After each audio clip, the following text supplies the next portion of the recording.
Mélène, beaucoup d'émotions aujourd'hui. Tu étais l'un des plus émus de toute l'équipe. Une page se tourne aujourd'hui. Ouais, c'est vrai que une page se tourne. Déjà, cette campagne 2012 s'arrête trop tôt, plus tôt qu'on espérait évidemment. Et évidemment, Guy quitte le capitanat et voilà, pour nous tous, on n'a connu que lui comme capitaine. C'est lui qui m'a apporté ma première cape en équipe de France en 2004. J'ai mis du temps à revenir dans l'équipe et depuis 2 ans, il me faisait confiance. Et avec la Coupe Davis, on vit les plus belles émotions de notre carrière, de notre vie, entre guillemets. Et le devoir partir comme ça, c'est dur parce qu'on aurait aimé lui offrir une plus belle sortie. On a tout donné, mais aujourd'hui, ça n'a pas suffi. Donc, il y a beaucoup de choses qui ressortent aujourd'hui. Il y a la déception, la défaite devant notre public qui a été fabuleux. Et le départ de Guy qui s'ajoute à ça et qui est pour nous tous un moment un peu difficile. Quel moment te revient immédiatement à l'esprit avec Guy?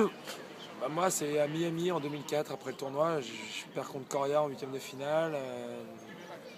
Une demi-heure après le match, je le vois dans le salon des joueurs où il m'annonce que voilà, 10 jours après, il y a une rencontre en Suisse, un quart de finale à Lausanne, et qu'il fait appel à moi pour être dans l'équipe. C'est un moment spécial dans la vie d'un sportif quand pour la première fois tu es appelé en équipe de France. Tu sais que toute ta vie, depuis que tu es petit, tu fais des efforts, tu fais des sacrifices, parce que tu rêves de jouer des grands tournois, des grands chelems, Roland Garros et puis la Coupe Davis. Les campagnes victorieuses de 91, de 96 m'ont fait rêver en tant qu'enfant et en tant que joueur, jeune joueur à l'époque. Donc quand il m'a annoncé ça, forcément c'était quelque chose de fort. C'est vraiment des moments uniques dans la vie d'un homme et dans la vie d'un joueur. Pouvoir partager tout ça pendant une semaine, 10 jours, où on se retrouve en équipe alors que toute l'année, toute notre carrière, on est seul. Et c'est pour ça qu'on a tous ce rêve commun, cet objectif commun d'essayer de rapporter ce salaire d'argent. Il y a des bons moments, mais est-ce qu'il y aurait un mauvais souvenir ou un regret pour deux?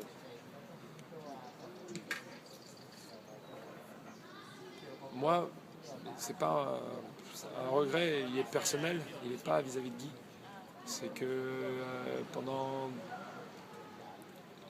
2-3 ans, en fait, je regrette, entre guillemets, de ne pas avoir eu la maturité que j'ai acquise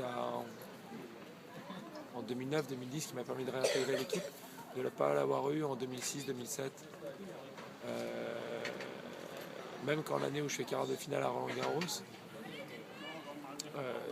je suis pas pris dans les équipes de France pour jouer les Coupes Davis. À ce moment-là, j'étais un petit peu frustré, mais en fait, en voyant plus tard, quand j'ai intégré de nouveau l'équipe et ce que ça demandait, etc., j'ai compris à ce moment-là, ok, c'est normal que j'étais pas avant. Il faut être plus fort. Guy avait souvent ces mots par rapport à la Coupe Davis, où il nous disait la Coupe Davis c'est une loupe énorme par rapport à votre jeu, par rapport à votre mental, par rapport à votre carrière. Ça grossit vos qualités, mais ça grossit aussi vos défauts, vos faiblesses entre guillemets. Ça pardonne pas en Coupe Davis. Parce que la pression est supplémentaire, parce qu'en face il y a une équipe, parce que le contexte est différent et ça je l'ai compris. Et là-dessus je pense qu'il a complètement raison. Quel est le plus beau souvenir hors cours pendant la période de Coupe Davis?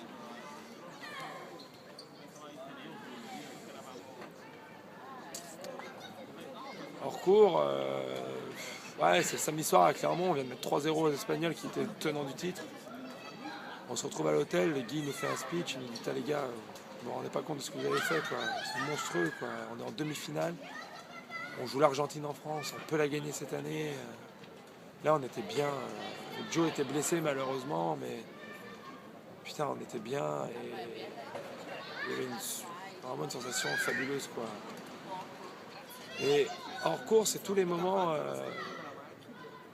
quand on gagne forcément, quand on se retrouve dans les vestiaires ou même avant les matchs, quand une demi-heure avant le début de la rencontre, on sent que la pression monte un petit peu dans les vestiaires, que les gens se ressoudent, que le staff est là, que les autres membres de l'équipe sont là pour toi, pour que tu donnes le meilleur toi-même sur le court, bah, c'est des moments qui sont privilégiés, quoi. On a de la chance.